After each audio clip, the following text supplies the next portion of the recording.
வணக்கம். Welcome to diabetes eye openers with doctor Indu. என் பேர் டாக்டர் இந்துமதி குபேரன். நான் மும்பையில் டயபெட்டிஸ் ஸ்பெஷலிஸ்ட்டாக ப்ராக்டிஸ் பண்ணுறேன். இன்றைக்கி நான் சொல்ல போகிறது ஸ்டீராய்டு இன்டியூஸ்ட் டயபெட்டிஸ்.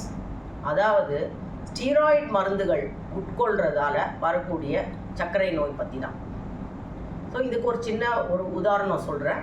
முந்தா நாள் தான் இந்த பெரியவர் வந்தார். 73 வயது. அவருக்கு கேட்ராக்ட் சர்ஜரி பண்ணணும் அப்படின்னு சொல்லிட்டு வந்தார். மேம், எனக்கு இது வரைக்கும் 73 வயசு ஆச்சு, இது வரைக்கும் எனக்கு சுகர் இருந்ததே இல்லை. இப்போ வந்து லேசாக அந்த டெஸ்ட்லலாம் சுகர் காட்டுது அப்படின்னு சொன்னார். டெஸ்ட்டெல்லாம் பார்க்கும்போது வெறும் வயிற்றில் அவருக்கு நார்மலாக தான் இருந்தது, 100 கீழே. ஆனால் எல்லாத்துக்குமே சாப்பிட்டதுக்கப்புறம் 2 மணி நேரத்துக்கு அப்புறம்லாம் 213, 230 இந்த மாதிரி இருந்தது. அதனால் அவர் வந்து கண்டாக்டர் வந்து நீங்கள் உங்ககிட்ட ஃபிட்னஸ் வாங்கிட்டு வாங்கன்னு சொல்லி என்கிட்ட அமைச்சிருந்தாங்க. அப்போ நான் அங்கிள் உங்களோட பழைய ஃபைல்லாம் என்கிட்ட காட்டுங்க.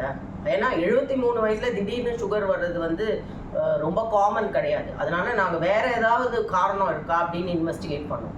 ஆனால் நல்ல வேளை இவர் வந்து எல்லா ஃபைலையும் கொண்டு வந்திருந்தார். சொன்னார், எனக்கு ஆஸ்துமா ப்ராப்ளம் இருக்குது டாக்டர், அதனால் நான் ஒரு லங்கு ஸ்பெஷலிஸ்ட் கிட்ட போகிறேன் அப்படின்னு சொல்லிட்டு அந்த ஃபைலை காட்டினார். அதில் வந்து அவருக்கு ரீசெண்டாக ஏதோ ரொம்ப அந்த மூச்சு வாங்கின உடனே அந்த டாக்டர் வந்து ஆம்னோகார்ட்ரில் அப்படின்னு ஒரு மாத்திரையே எழுதியிருக்காரு. 10 நாள் கோர்ஸ். அது இன்னும் போயிட்டு தான் இருக்குது அந்த பெரியவருக்கு.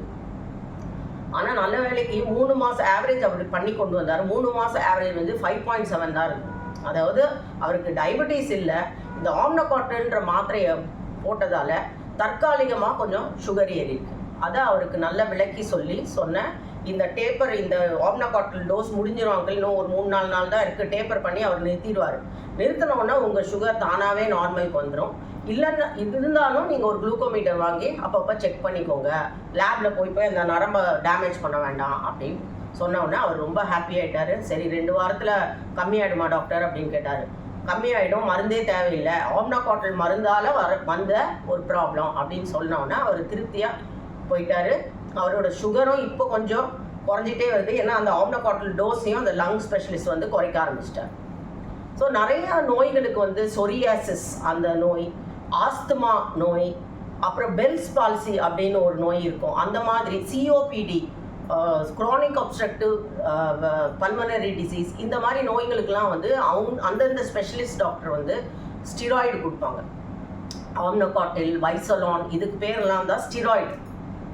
ஸ்டீராய்டு வந்து உட்கொள்றது அதில் வந்து நிறைய பக்க விளைவுகள் இருக்குது. இருந்தாலும் அந்தந்த ஸ்பெஷலிஸ்ட் டாக்டர் ஏதோ ஒரு காரணத்துக்காக தான் ஆரம்பிச்சிருப்பாங்க.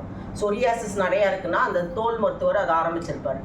ரொம்ப மூச்சு வாங்குது, அட்டாக் வந்து ரொம்ப சிவியர்னா ஆஸ்துமா பேஷண்ட்டுக்கு ஸ்டீராய்டு கொடுப்பாங்க. அதே மாதிரி ஒரு சைடு முகம் வந்து பெல்ஸ் பால்சி அப்படின்னு ஒரு சைடு வந்து இதாகிடும், கோணலாகிடும் வாய், அதுக்கும் ஸ்டீராய்டு கொடுப்பாங்க. இந்த மாதிரி ஸ்டீராய்டு கொடுக்கும்போது தற்காலிகமாக அந்த மாத்திரைகளை போடும்போது சுகர் கண்டிப்பாக ஏறும்.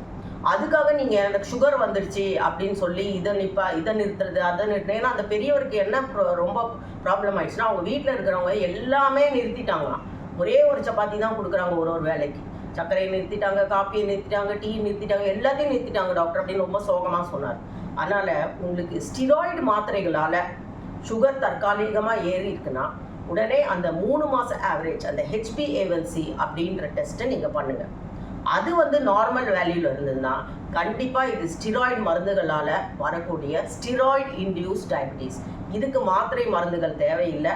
ஆனால் நீங்கள் நிறைய நாள் ஸ்டீராய்டு போட போகிறீங்க அப்படின்னா, அதுவும் இன்ஜெக்ஷன் மூலமாக நீங்கள் ஸ்டீராய்டு உங்கள் டாக்டர் ஏற்ற போகிறாருன்னா, அப்போ நீங்கள் ஒரு டயபெட்டிஸ் ஸ்பெஷலிஸ்ட் கிட்ட போய் இன்சுலினோ மாத்திரையோ வாங்கி போட்டுக்கோங்க.